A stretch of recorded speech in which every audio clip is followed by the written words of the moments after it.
একে আমরা রুকু থেকে দাঁড়ানোর সময় কি বলবো? সামি আল্লাহু লিমান হামিদা। আমরা অনেকে বলি সামি আল্লাহু লিমান হামিদা, সামি আল্লাহু লিমান হামিদা। হামিদা হামিদা যদি পড়ি, এখানে হায়ের কোনো উচ্চারণ আসতেছে না, হায়ের উচ্চারণ টেনে ভেসে ওঠাতে হবে। কিভাবে করে?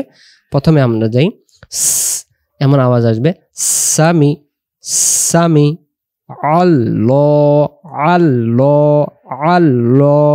অর্থাৎ এটা আল্লাহ শব্দ, আল্লাহ শব্দের ডান দিকে এই জবর থাকার কারণে আল্লাহ শব্দের লামটাকে এখন একটু ভারী আওয়াজে পড়তে হবে।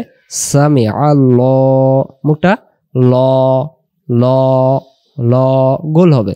আর যদি বলি সামি আল্লাহ, তখন আল্লাহ শব্দ যে পড়ার যে তাসবির রয়েছে নিয়মটা ভুল হয়ে যাবে, তাসবিরটা ভুল হয়ে যাবে।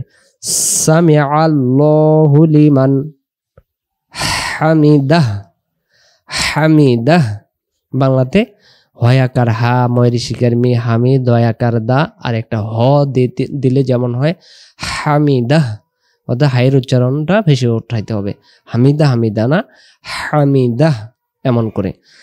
সামি আল্লাহু লিমান হামিদাহ সামি আল্লাহু লিমান হামিদাহ।